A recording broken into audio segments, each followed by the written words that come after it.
कहानी की शुरुआत होती है मरीसा नाम की एक लड़की से, जो देश की सबसे खुफिया जासूस ऑर्गेनाइजेशन ओएसएस के लिए काम करती थी। इस वक्त वो टिकटॉक नाम के एक अपराधी को पकड़ने के मिशन पर थी। हालांकि उसकी प्रेगनेंसी का 9वां महीना चल रहा था, लेकिन फिर भी उसने पूरी फुर्ती से टिकटॉक का पीछा किया। उसने 9 महीने की प्रेग्नेंट होने के बावजूद भी टिकटॉक और उसके आदमियों की हड्डी बसली एक कर दी। और जल्द ही मरीसा के बॉस डेंजर डैमो ने वहां आकर टिकटॉक को गिरफ्तार कर लिया। फिर मरीसा ने कहा कि वो अब इस काम से छुट्टी लेकर अपने परिवार को समय देना चाहती है। जल्द ही वो हॉस्पिटल पहुंची, जहां विल्बर और मरीसा के सौतेले बच्चे सिसिल और रेबेका मौजूद थे। आखिरकार मरीसा ने एक बच्ची को जन्म दिया, जिसका नाम रखा मारिया। इसके 1 साल बाद सभी विल्बर का टीवी शो देख रहे थे, जिसमें वो असली जासूसों को खोजने की कोशिश में लगा था। खैर, शाम को जब वो घर लौटा और मरीसा से मिला तो रेबेका बुरा मानकर कमरे में चली गई। हालांकि मरीसा पिछले 2 साल से एक सौतेली माँ होकर भी उसे पूरे दिलो जान से पाल रही थी,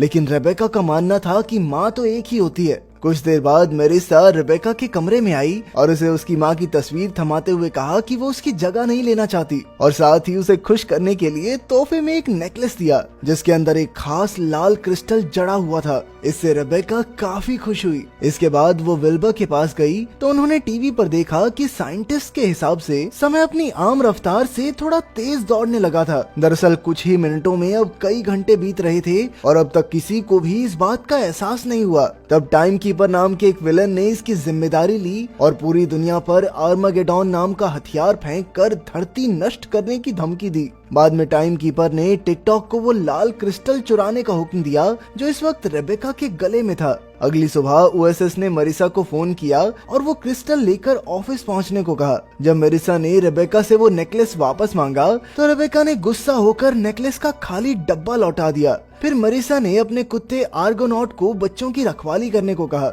और खुद ऑफिस की ओर निकल पड़ी। मगर जल्द ही टिकटॉक और उसके साथी मरीसा के घर से वो लाल क्रिस्टल चुराने आ पहुंचे। तभी घर का अलार्म बजा और उसने बच्चों को खुफिया कमरे में जाने को कहा। रेबेका को लग रहा था कि ये मजाक है, पर अचानक गुंडों ने घर का दरवाजा तोड़ डाला और जल्द ही सिसिल और रेबेका जान बचाकर खुफिया कमरे में भाग गए। वहाँ उन्हें एक वीडियो दिखी जिसमें मरीसा बता रही थी कि असल में वो एक खुफिया जासूस है, और तो और आर्गोनॉट भी कोई कुत्ता नहीं बल्कि एक रोबोट है, जो घर पर उनकी देखभाल करने के लिए मौजूद है। आर्गोनॉट ने उन्हें कुर्सियों पर बैठने को कहा और अचानक कुर्सियां जेट्स में बदल गई और वो सभी हवा में उड़कर भाग गए। लेकिन टिकटॉक की गैंग भी उनका पीछा करने लगी। बदकिस्मती से सिसिल को उल्टी होने लगी और उसने खिड़की खोल दी। इसी मौके का फायदा उठाकर बदमाशों ने रेबेका का नेकलेस चुराने की कोशिश की, लेकिन सिसिल ने तुरंत उल्टी भरे लिफाफे उनकी ओर फेंक दिए, जिससे एक बदमाश सीधा नीचे जा गिरा। जल्द ही उल्टी के लिफाफों से टकराकर सभी बदमाश नीचे गिर गए और फिर आर्गोनॉट ने इस सब की खबर मरीसा को दी। मरीसा ने उसे तुरंत बच्चों को ओएसएस हेडक्वार्टर्स में लाने को कहा। जब बच्चे वहां पहुंचे तो मरीसा की भतीजी कार्मेन ने उनका स्वागत किया। वो बच्चों को एक खास कमरे में ले गई, जहां से उसका जासूस बनने का सफर शुरू हुआ था। उन्होंने कई मशीनों से छेड़छाड़ की, पर कोई हलचल नहीं हुई। वहीं दूसरी ओर मरीसा टिकटॉक के अड्डे पर नजर रखने पहुंच गई, पर जल्द ही टिकटॉक ने उसे ढूंढ निकाला। टिकटॉक के गुंडों ने उस पर धावा बोल दिया और मरीसा ने चुटकियों में सबको धूल चटा दी।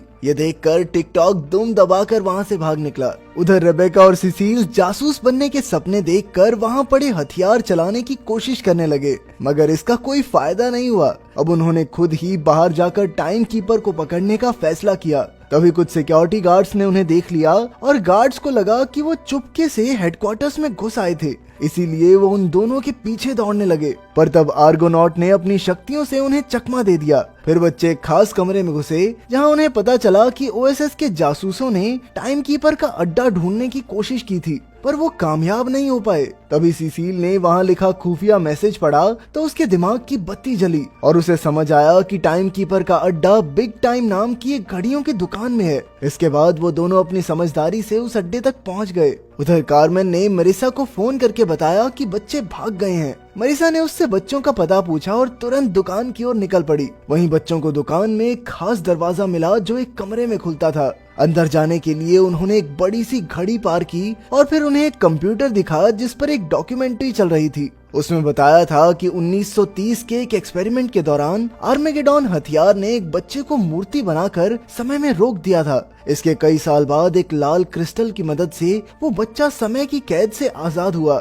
तब रेबेका को एहसास हुआ कि ये बदमाश उसके नेकलेस को पाना चाहते हैं, पर अचानक टिकटॉक वहां आ गया और उसने बच्चों को कैद करके टाइम कीपर के सामने पेश किया। टाइम कीपर रेबेका से नेकलेस छीनने ही वाला था कि मरिसा और कार्मेन ऐन वक्त पर वहां पहुंच गई। जल्द ही मरिसा, कार्मेन और टाइम कीपर के बीच जबरदस्त लड़ाई छिड़ गई। तभी अचानक बच्चों के हथियार भी चालू हो गए और वो भी दुश्मनों को धो धो कर मारने लगे। कुछ ही देर में विल्बर को इस लड़ाई की खबर मिली और वो भी अपने कैमरामैन के साथ जासूसों को ढूंढने यहाँ आ पहुंचा। वहाँ लड़ाई में टाइम कीपर का पलड़ा भारी पड़ रहा था, इसीलिए मरिसा ने बच्चों से भाग जाने को कहा, पर उसी वक्त टिकटॉक ने रेबेका का नेकलेस चुरा लिया। खैर बाद में बाहर आने पर विल्बर ने मरिसा को फोन करके खुशखबरी दी कि उसने टाइम कीपर और जासूसों की लड़ाई रिकॉर्ड कर ली है। ये सुनकर मरिसा थोड़ी डर गई। जब विल्बर ने वीडियो अपने बॉस को दिखाई तो उसने देखा कि वीडियो में तो उसकी पत्नी और बच्चे ही टाइम कीपर से लड़ रहे हैं। उसे कुछ भी समझ नहीं आया और अचानक उसने कंप्यूटर पर कॉफी गिराकर वीडियो उड़ा दी। उसकी इस हरकत की वजह से उसके बॉस ने उसे नौकरी से निकाल दिया। बेचारे विल्बर ने अपना सामान इकट्ठा किया और बाहर आ गया।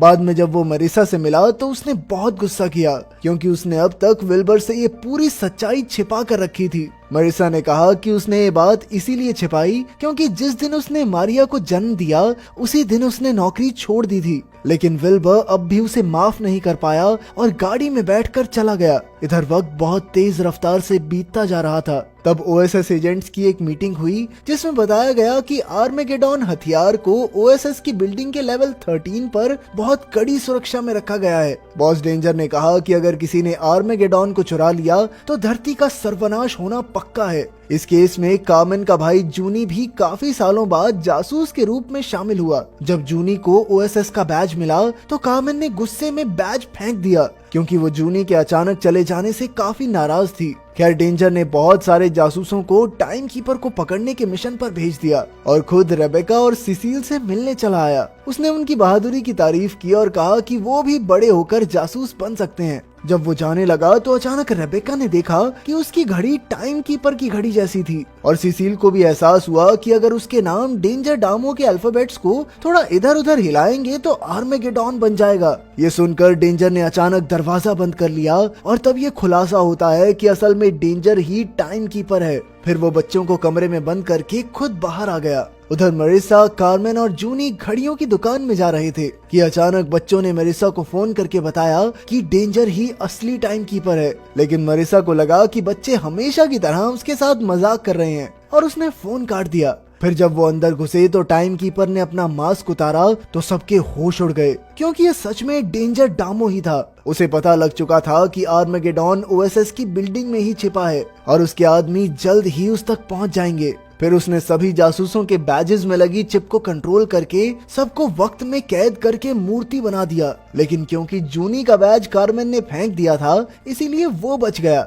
उसने तुरंत रेबेका और सिसिल से बात की और उन्हें लेवल 13 पर टाइम कीपर के आदमियों को रोकने को कहा। तब आर्गोनॉट ने अपनी शक्तियों से दरवाजा तोड़ डाला और बच्चे फिर भाग निकले। वहीं जूनी ने मरिसा और कार्मेन के बैजेस से चिप निकालकर उन्हें आजाद कर दिया। वहीं सिसिल और रेबेका लेवल 13 में पहुंचकर आर्मेगेडॉन को पाने की कोशिश में जुट गए, लेकिन वहां बेहद खतरनाक मशीन थी जिस वजह से उन्हें दरवाजा बंद करना पड़ा। उसी वक्त टिकटॉक और उसके आदमी वहां आ गए और उन्होंने बच्चों को बंदी बनाने के साथ साथ आर्मेगेडॉन भी अपने कब्जे में ले लिया। उधर विल्बर टीवी देख रहा था कि अचानक आर्गोनॉट ने उसे फोन करके खबर दी कि बच्चों की जान खतरे में है। वहीं जब बच्चे डेंजर डामो से मिले तो उन्होंने पूछा कि वो ये सब क्यों कर रहा है। तब उसने बताया कि सालों पहले उस एक्सपेरिमेंट के पीछे उसके पिता का हाथ था और जो बच्चा समय में कैद हुआ वो कोई और नहीं बल्कि डेंजर डामो ही था। उसके पिता ने अपनी पूरी जिंदगी समय से उसे आजाद करने की कोशिश में गुजार दी, लेकिन वो कामयाब नहीं हो सके।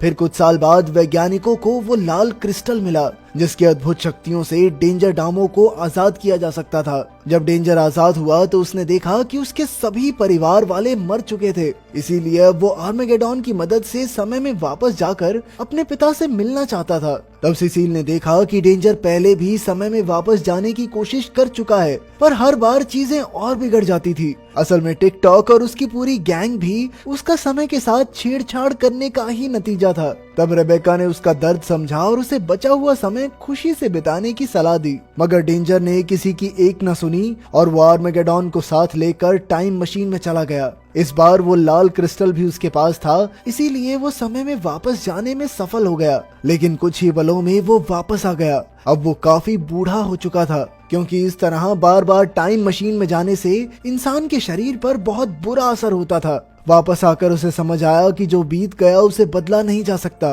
और ना ही उसके पिता वापस लौट कर आ सकते हैं। इसीलिए अब उसके पास जो भी समय बचा है वो उसे खुशी से गुजारना चाहिए। लेकिन अचानक टिकटॉक ने बच्चों पर हमला करने की कोशिश की, पर विल्बर ने ऐन वक्त पर आकर उन्हें बचा लिया। जैसे ही टिकटॉक भागने लगा तो नन्ही मारिया ने एक ही झटके में उसे पटक कर अपनी ताकत दिखाई और आखिरकार पूरा परिवार फिर से इकट्ठा हो गया।